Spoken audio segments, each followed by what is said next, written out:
Okay, tribe, we're here today. We're back with Hanjiro, and we're going to be talking a little bit today about the Black Dragon Fighting Society. This is something that has a lot of mythology based on it.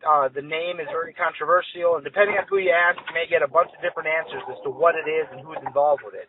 But what we're going to be looking at today is some of the ideas about the older incarnations of the society and what it possibly was in history and what it was not. So we're going to go ahead and get started. I just want to introduce Han and say hello, and we're going to get started. Han, how are you doing today? I'm good. I hope everybody can hear me okay. Oh, you're coming through loud and clear. So Han, tell us, we have this Black Dragon Fighting Society that, you can Google. Most people will probably recognize it from the old comic book ads from the 60s. Count Dante, and maybe from the movie Bloodsport, where Frank Dukes claimed that he was fighting in tournaments that were organized by this group. But there's an older history to this, going back to China and Japan, more so than the relatively modern, kind of movie and pulp versions of what was going on. Can you tell us, roughly, starting out in China, where this idea of the Black Dragon Fighting Society came from and what it was back then? That's a big statement, and we're going to have to break it into into segments. And we'll start with the Chinese thing, like you said. So, in most Asian cultures, black, the color black, and written in Chinese character, has a couple of connotations, but almost always it's some version of secretive or shrouded or unseen. The opposite of that is not just white, as written in the Chinese language. It would be, like in Japanese, it's said as mule, and it's the characters of the sun and the moon written together, meaning bright. So that is the exact opposite of kuro, or dark, or black in Japanese. I speak Japanese, so that's why I'll say that, but we use Chinese characters the same, and I know a little bit about Chinese cultural history, mostly from the mid-1700s up until 1890 is most of my background in Chinese history. The fighting societies were very closed geographically, and they were very small, and they were very limited. Fighting societies started for a bunch of different reasons, but it wasn't for just a bunch of guys to get together and beat on each other. It was mostly for people to practice the martial arts, teach other people in order to have them be employed by bodyguard services for like mafia groups or for militias and soldiers, which was the bigger part. Mafia thing was very small, very, very small. The soldier and the militia and the bodyguard for rich people, that was the bigger part of it. But even still, that was very small. The mafia thing always gets played up just because it's cooler and sexier sounding than just soldiers and militia. But fighting societies were around, like I said, for those reasons, to teach these people. And the one that has the best documentation would be one of the lines of Wing Chun. Guo Qu is the guy's name in Chinese. He was a merchant, and he just he learned fighting stuff, different stuff, but then he focused in on Wing Chun, and he became a teacher of sorts. He had a very well documented but very kind of checkered background, and he had a fighting society, but it was a group that he started. He was teaching other people. They wanted to be employed by local police and militias and bodyguards and that kind of stuff. And it just turned that a couple of criminal groups needed muscle and people who knew how to fight. And this is kind of how it worked. Like, these ideas that fighting societies were like these big, gargantuan secret societies has no historical basis. It doesn't have any financial or cultural basis. Like, it's like the idea of martial arts. Not everybody did it. Like, peasants didn't do it because they just didn't have the time. They had to farm fields and do stuff like that. When the hell are they going to practice, 3 to 5 hours a day, every day, when they're already breaking their backs tilling soil? That just didn't happen. That's how come there was a professional warrior class. Same idea with these fighting societies, too. The other part of it, like I said, was they were very insular. They were very closed, because it wasn't like they were challenging other styles. It wasn't like, you get 20 or 30 styles, 20 or 30 different guys in, and they just throw down and have a match. That didn't happen. Schools were paranoid about other schools learning their styles. You had people who just naturally had advantages over styles, like a reasonably good northern long fist person, which is very strong, very linear style, even at a medium kind of a skill level, would have a distinct advantage over even a high-ranking Bagua guy, which is a very circular style, just because of the nature of the style. Very hard, very strong. It blasts through defenses. So there's just no match. And, if you're having a fighting society, you want things to be fairly even. That kind of stuff doesn't work out unless you have very similar styles and people who are of similar backgrounds. That's how come these, like you see the UFC, it started out with, kickboxers and boxers, sumo guys, all this kind of stuff. And then it just kind of focused and widowed down to MMA, which takes some bits and pieces out of other stuff and puts it together. And that's what works. We've seen that in modern times. That's how it was in old times too. So that's some of the physical practicality, and the larger Chinese influence will change based on where you are geographically. There were tournaments that were held of different fighting styles, but they were for very specific reasons, and the most popular in China were those held for the emperor, and you would have martial artists from all over China come in, and they would have basically duels and fights to see what was the better style, who was the better person. Those were closed affairs, like the results of which were not made public. It wasn't posted out somewhere. But that was for military roles and bodyguard roles, for the emperor, the royal family, for bureaucrats, that kind of stuff. So even that wasn't in a common kind of a way, like, a bunch of guys getting together and throwing down. It was for the military and nobility elite. So that's kind of a little description, a little background on that. But the ideas of criminal background gangs and secret societies, it's just not real. It sounds great, and I think that comes from later pulp fiction and people without real understanding of the history and looking at the history of these individual people. And then just, the physical needs, like the practice, even Ip Man, he was a great martial artist of his style, but, during the wars when food was limited, even he stopped eating and he stopped training because he knew he didn't have enough caloric intake to continue his training without destroying his body. So it's really more of a practical aspect that you can see that these societies did not exist how popular culture says they did. It's a little different. Now, moving from China over to Japan, there's a lot of things trickling down to today's day and age, people claiming to be linked to Japan via the Black Dragon Fighting Society. Now, I've seen things where people claim to be participants in, tournaments that were organized by this Japanese group. Other people claim to be teaching a brand of ninjutsu that was taught, secretly within this group. My understanding is that the Black Dragon Society in Japan had nothing to do with martial arts at all. Can you give us a little bit more information about that? Yeah, again, there's kind of a lot to that one. The long and the short. So let's go straight to the idea of the Black Dragon Fighting Society having anything to do directly, and we'll say directly, with Japan. There is no direct proof of that.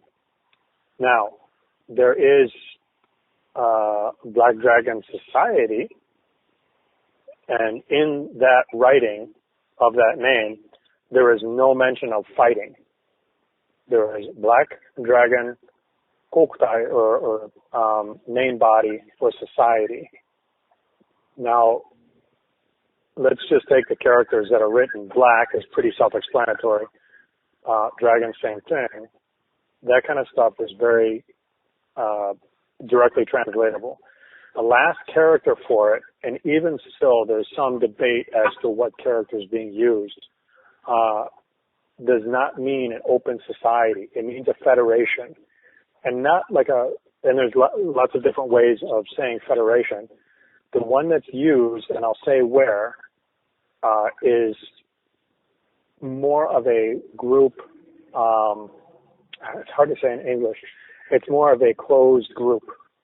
Now, historically, and this has been cited by, I've looked at a couple of internet documents that have been provided by you and other people that have talked about this. The group that is cited from the time frame of the very early 1900s to around 1940. The Black Dragon Society that was a part of the Japanese government through a couple of ministers and some people that tried to essentially stage a coup of the government at several points in time, like assassination of the emperor and some military figures that were seen as pacifistic. It was a governmental party. It was not a fighting society. It was a group of bureaucrats and private individuals that were fairly powerful that got together and called themselves this, because just like in Chinese society, the word for black can mean shrouded, hidden, or obstructed. The dragon, as written in Japanese society, very much like Chinese society, is known to be a mythical beast. So there's a lot to that as well, but it's an idea. It's an influence of all other animals, and so as these guys were insinuating, it's an influence of all other influences of the time. 1900s Japan, it's radically becoming industrialized and open to the world and looking at Asia and saying, listen, we've got our shit together. We have a government. We have a military. They would soon get into a war with Russia and kick their ass and really scare a lot of the world and shock the Russians and the Europeans into saying, wow, this is a power here. These people have it together. And so this particular group within the Japanese government and people surrounding this faction of the government were very nationalistic, and they had an idea towards expansion. There is nothing in the name or in their conduct that says that they had a specific martial arts school.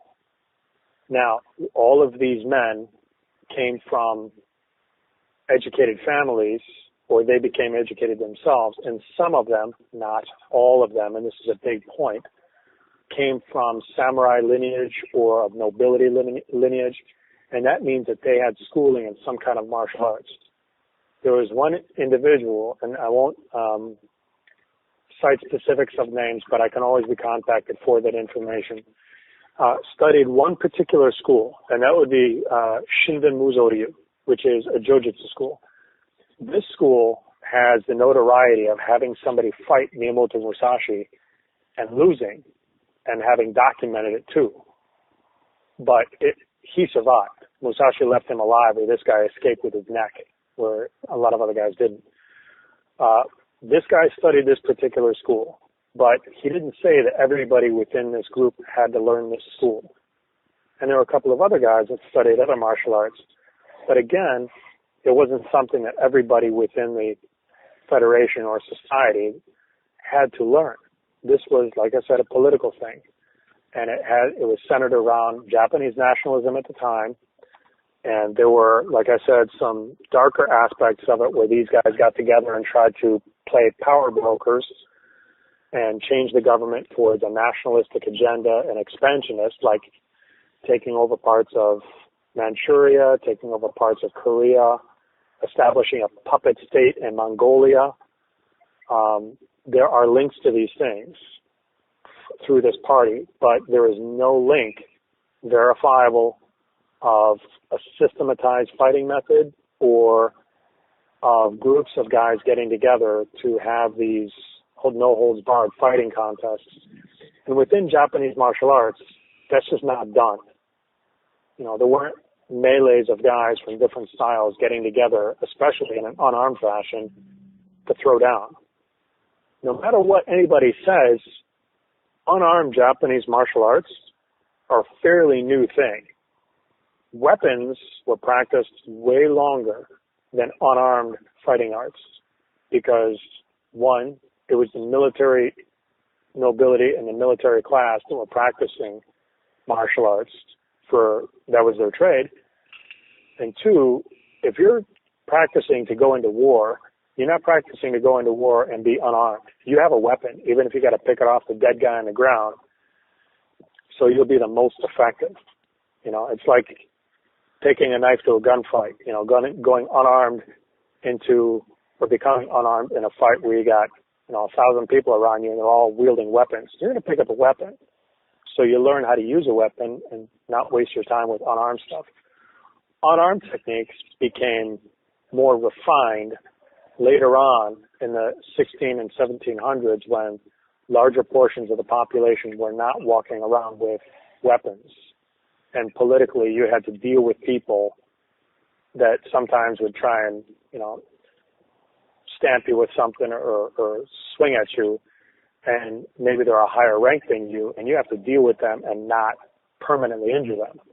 It's like dealing with Yakuza today. Like when you get into a fight with a Yakuza, it's more important not to permanently injure them so that they don't have any reason to come back after you. It's just like that back in the day, and that's where unarmed techniques really got their focus and their refinement, locks and throws and that kind of stuff. So the idea that even in Japan there was something like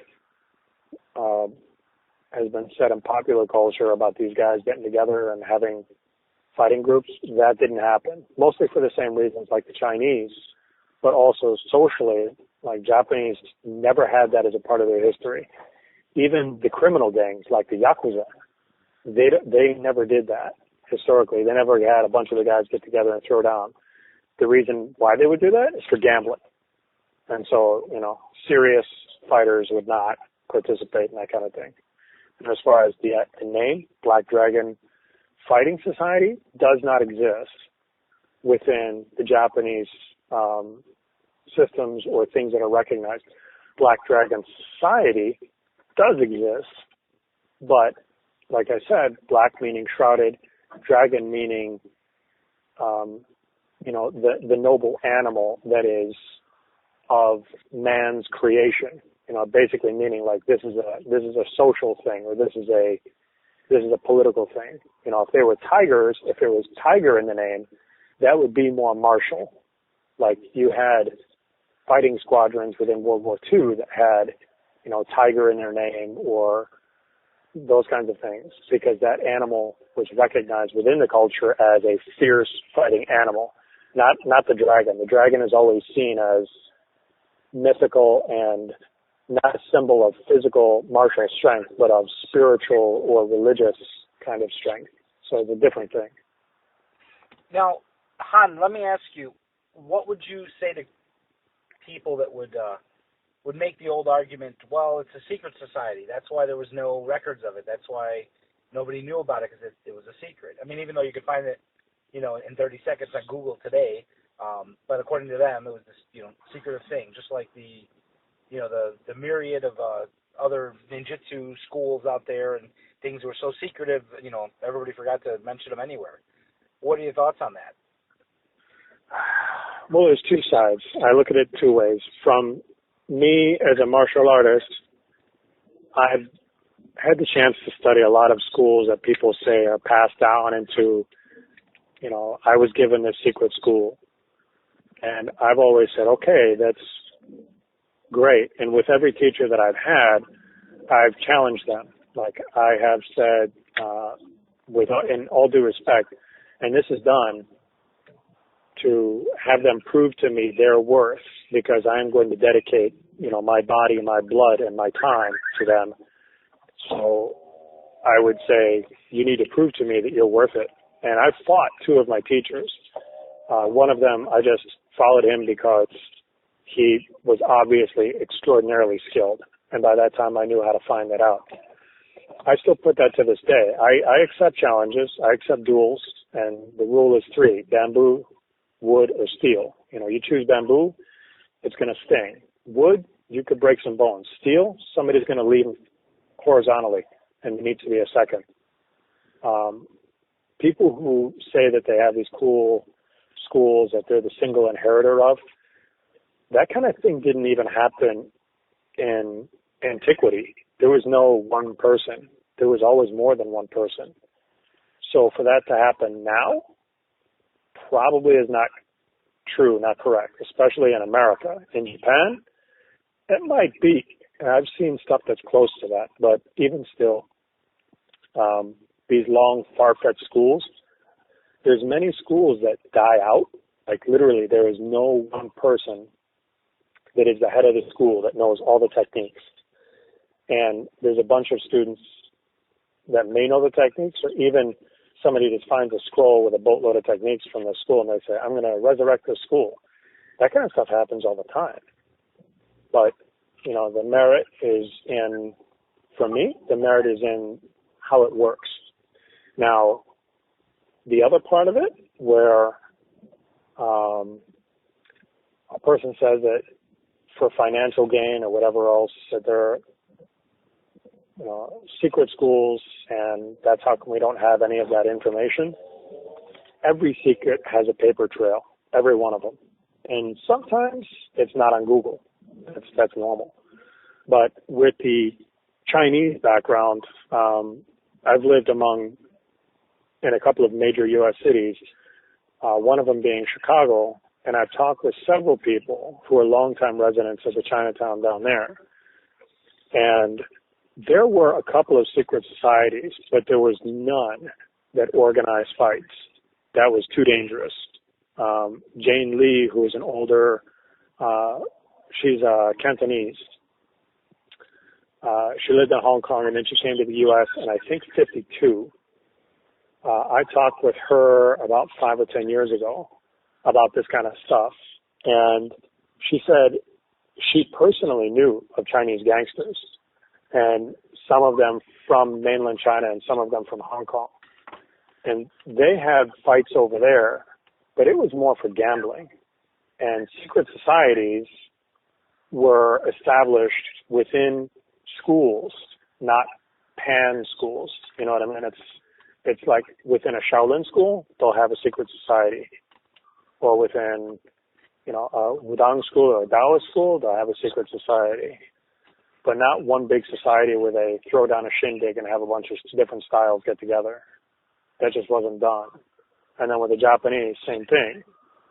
The only, quote-unquote, secret society within the Japanese schools are religious or criminal in order.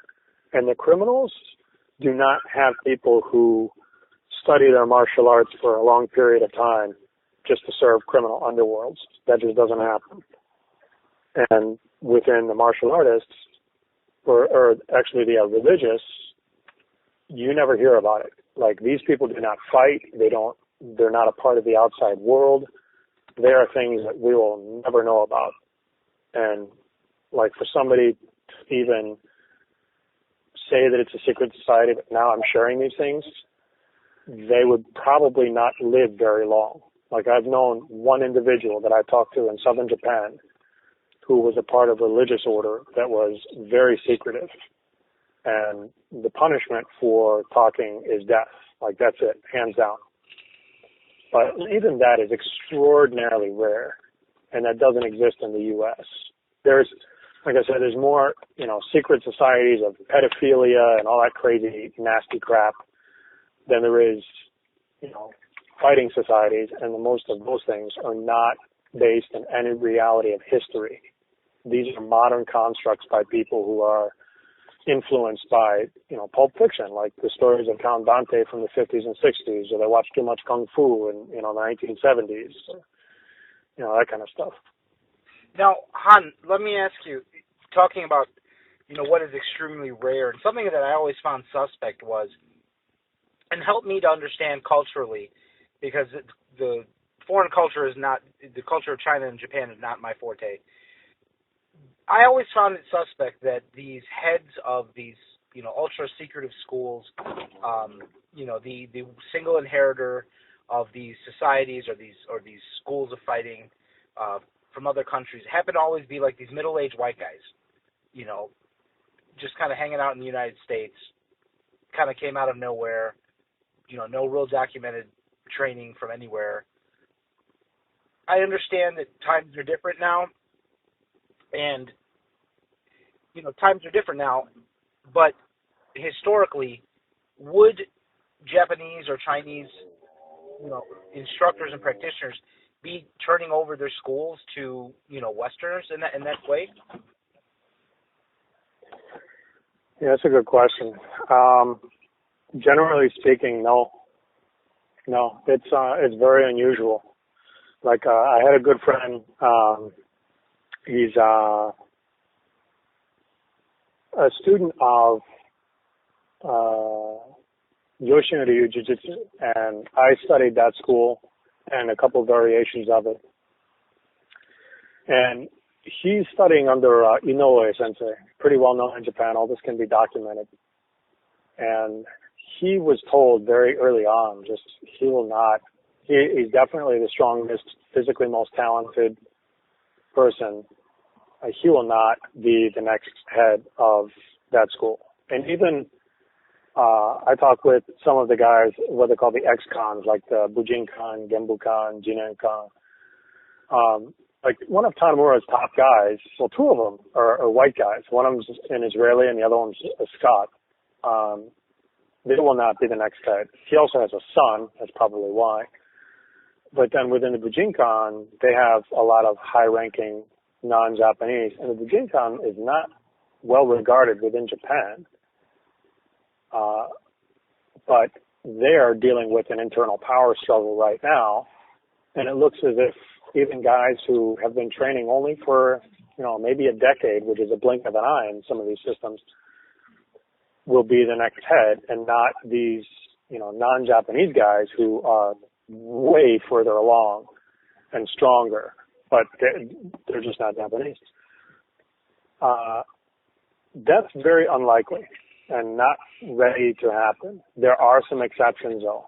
There's within some older schools, these guys who have taken over branches and they've made branches, and that's the exception. And this has been a rule of martial arts for a very long time, that if somebody's not made the next head of the school, or in some way in a controlling fashion of the school, like a lieutenant or like equivalent to like vice president or something like that, many times they go and they split off and they make their own line. That's what Tanamura has done with most of his stuff. That's what Hatsumi has done with most of his stuff. That's what Inoue Sensei did with Yoshinryu. He was not handed the next grandmastership. He ostensibly had to make his own line. And so that happens a lot too. And a lot of these white guys are doing, or I say white guys, but a lot of these non-Japanese are doing the same thing, where they won't be the next head, but they've gotten a lot of training, and so they split off. But they don't explain a lot of these things, like how this stuff works. And a lot of these Japanese masters didn't explain it when they started out, when they started getting non-Japanese students. For a long time, people didn't understand. You can have 4 or 5 grandmasters of one specific line because they've broken off. Like Yoshinryu has many different masters.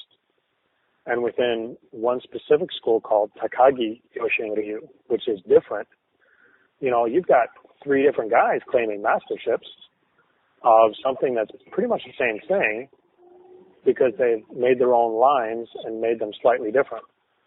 But they didn't explain that to a lot of their students. They said, I am the grandmaster of the school. And these students are saying, when they meet other people, my teacher is the grandmaster of the school. And then somebody else says, well, my teacher's a grandmaster of the school, so you have to be wrong. Well, no, they're both correct. But nobody explained that to them, and so they get into a pissing contest. But the reality of a non-Japanese, without any contention, being the only head of a school or like the sole successor of a school is probably not going to happen until, I don't know when. It's probably not going to happen. Now, Han, let's go ahead and move forward. We've kind of looked at the information that we have. So, Han, we've talked about the general history of what could have been the Black Dragon Fighting Society in Chinese history and Japanese history. Kind of looked at how likely it may have, how likely or unlikely it was for it to have existed as a fighting society. Now let's move on to to a little bit more modern times and coming over to the West. Probably the most recognizable version of the Black Dragon Fighting Society is the one that was established here in Chicago back in the 1960s by Count Dante. Now, I've done some research. I've even talked to some of the older people that were in Chicago at the time. One of my instructors was in Chicago at the time, was teaching kind of concurrently. And there seems to be no confusion that what Count Dante did was basically establish his own federation, and that's what he happened to name it. Whether or not he knew of any connections to, or he was even aware of the historical, myths of the Black Dragon Fighting Society is questionable. My perspective is that he founded his own federation here in Chicago to teach his brand of martial arts, and it had no connection, and from what I can find, no claims to any older group, either by influence or direct lineage. There are groups, however, out there that have kind of weaved themselves into the history of Count Dante's group. What is your opinion of that? Have you taken a look at some of these individuals? The later individuals, it's possible. That's something that's done even in Japan, as I know, with specific schools. People will kind of weave themselves into the larger, older story. And that's a thing. A lot of people will look at an older tradition and say this is more relevant or more,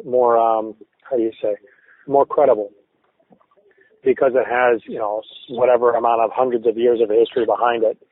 Even if that history might be suspect, and this pisses off a lot of people. The idea behind Shaolin, that people say a single monk came from India and started teaching monks at Shaolin. He found these meditating monks in like a sorry physical state. And so he started to show them these techniques. And then these techniques prospered and all these schools were made. That has been pretty much disproven and pretty consistently disproven by looking at when these schools were founded and where Shaolin was and who else was documenting it. Because you don't look at a person's documentation of themselves to be, objective. That's it. So looking at other people, Qing Dynasty, China, Fujian, Wushao, a couple of other different tribes around the area that would be Shaolin, looking at them, they pretty much describe the building of the temple and the progress of the monks and their martial abilities based upon what they did. So you had a big religious temple, and you had a bunch of dudes within that temple who started to learn how to fight. And they subsidized themselves by teaching other people how to do that. And it was a long process, but everybody that they basically gave mercenaries or training to documented this. And so those things didn't start happening until the late 1600s is the first time that we have documentation. And these guys are saying, a lot of the Shaolin guys are saying that their training goes back to, some time BC or something like that. I can't be exactly sure, but they're saying their training predates this 1600s number by like almost 500 years. I think is the latest one that I heard was around 1000 AD.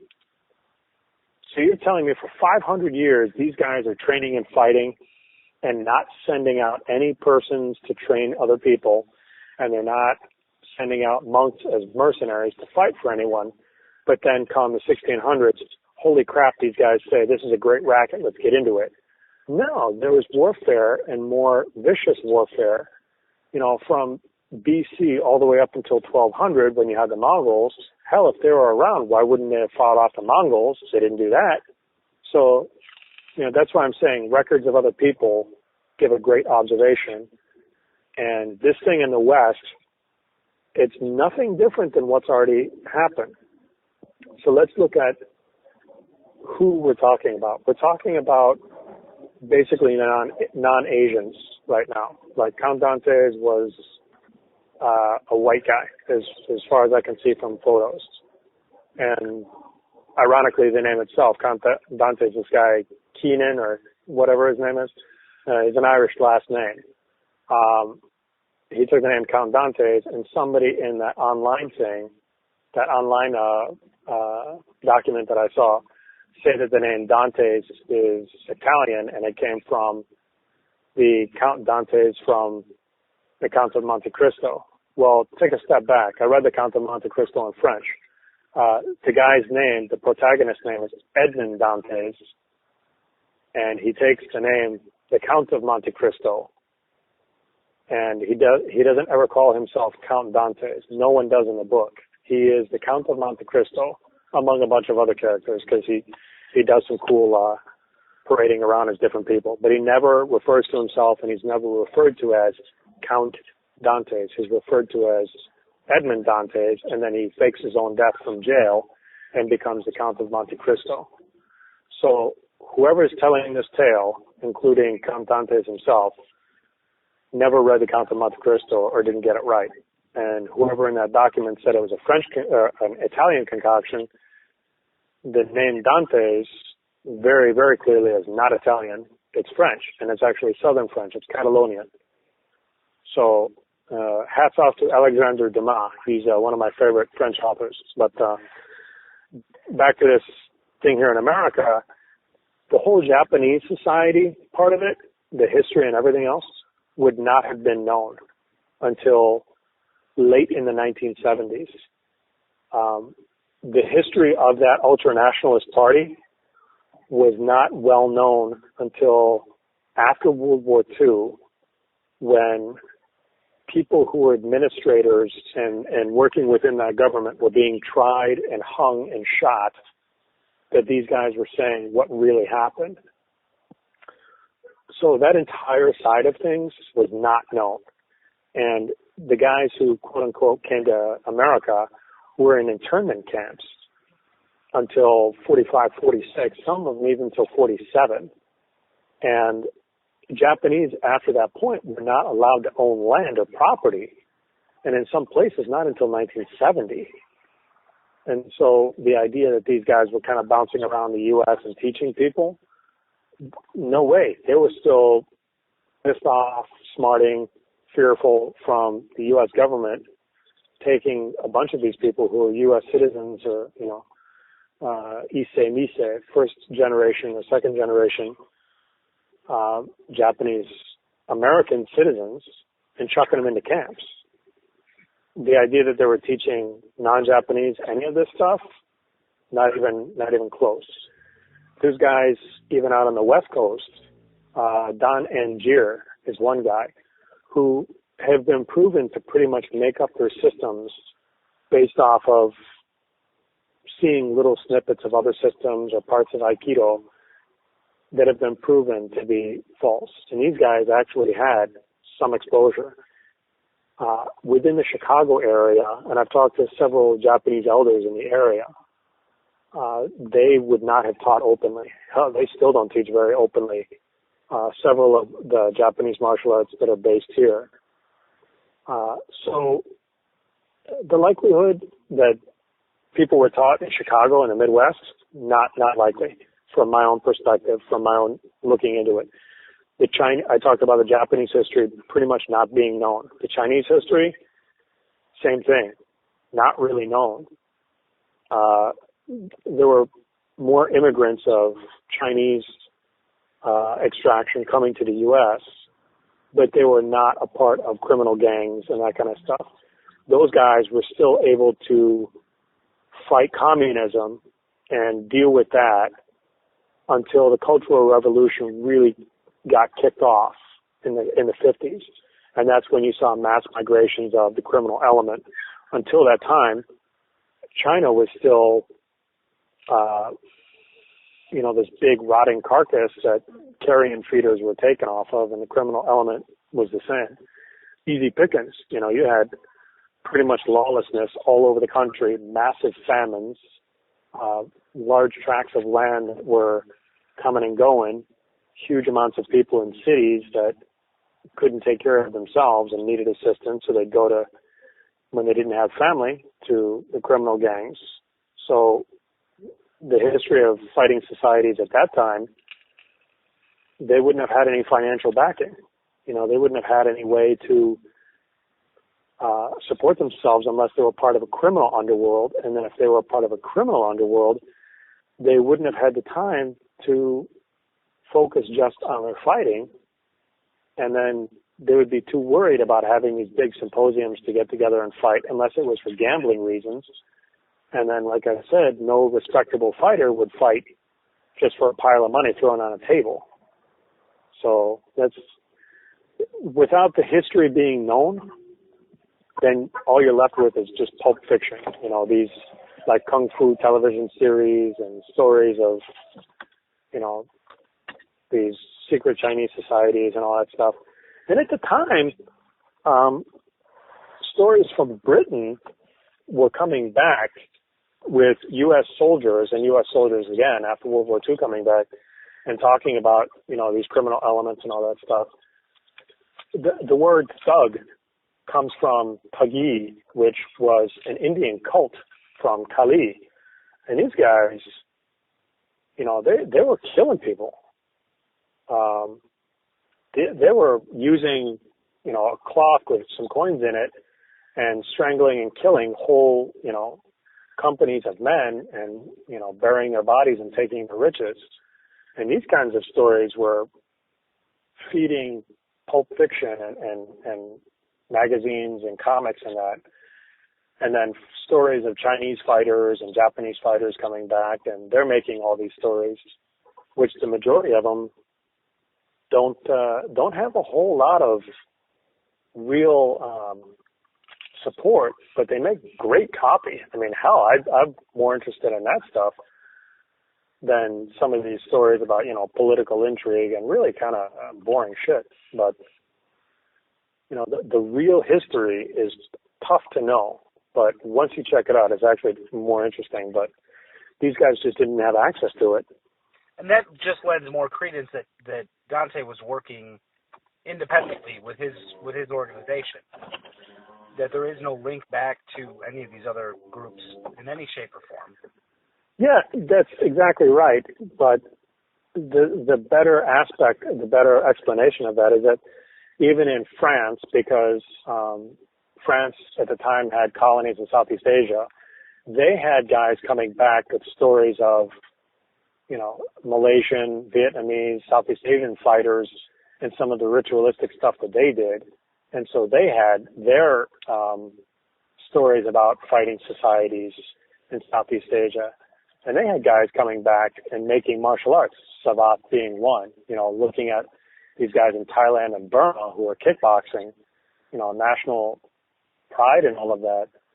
And they extrapolated stories and extrapolated martial arts. So it didn't just happen here. It happened in a bunch of places, but this guy happened to be in Chicago, happened to be very flamboyant and was documented. But I'm sure we could find, with some research, I'm sure we could find guys in other major cities around the world that did the same thing. But in the south of France and in Paris, I know there were a couple of guys that very similarly had some kind of exposure to elements of Southeast Asian culture or people without a whole lot of historical background, and they came up with these things too. So it lends the idea that these things can kind of crop up independently. It doesn't take a genius or some, special lineage too.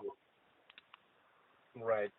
Well, to kind of wrap up the Dante connection to it, I think it's pretty safe to say that Dante established his own federation for his own people to teach his own art. There was a very clear successor that was named for him who took it on, and it's my understanding that his son has since taken on upon his father's passing. So for those of you out there who have friends that have worked themselves into this lineage, it's quite doubtful that they were ever part of it, that they ever met Count Dante, and the connections to, these mythic pasts of the organization are definitely, things that you want to put out of your mind as any kind of real history or legitimate, history when it comes to what this group was. This was something that, again, from my perspective here and from my research, was an American-made organization made by an American for American students. It was what it was, and that was it. It was flamboyant, like you said, Hanjiro, and it was well documented, and it was just kind of, right for the pickings for other people to come along and to kind of weave themselves into the fabric of that little piece of American martial arts history. Yeah, it's like I said, not unusual. There's other aspects that prove that this is done in other places. It definitely has to do with an individual that wants to do it, and with the cultural and the ground being fertile is how we say it. You didn't have a big population of people from that area coming out to correct him. I'm sure there were Chinese martial artists and Japanese martial artists in the city that saw this guy, and nobody corrected him. Nobody said anything. He didn't have any fights with these guys as far as I saw. The particular, web page that you forwarded me from on, there's a lot of inaccuracies in that, and that's, I think, a different podcast. But there are people that do this regularly, and there are people that do fight out there. And I used to take way more challenges, and I've fought 3 duels with steel. But the reason that we do it is not against, any and all comers and all that kind of stuff. It's for very specific reasons, and it's a very closed method of doing it, and it's done with mutual respect of both people, and no one knows afterwards. Like this, the reason why I say anything about it is because, 1, no one will ever know who those individuals were, and 2, they would afford me that respect too. So, but the reasoning to get together and have like a fighting society, like I explained earlier, and there is no reason for that in our society now. We have the UFC, Exactly. Well, Hanjiro, thank you for your time. I again appreciate having you on. It's great to have you back, and we will get you back for some more interesting talk, hopefully sometime in the near future. Yeah, great to talk with you. Thanks. Thank you.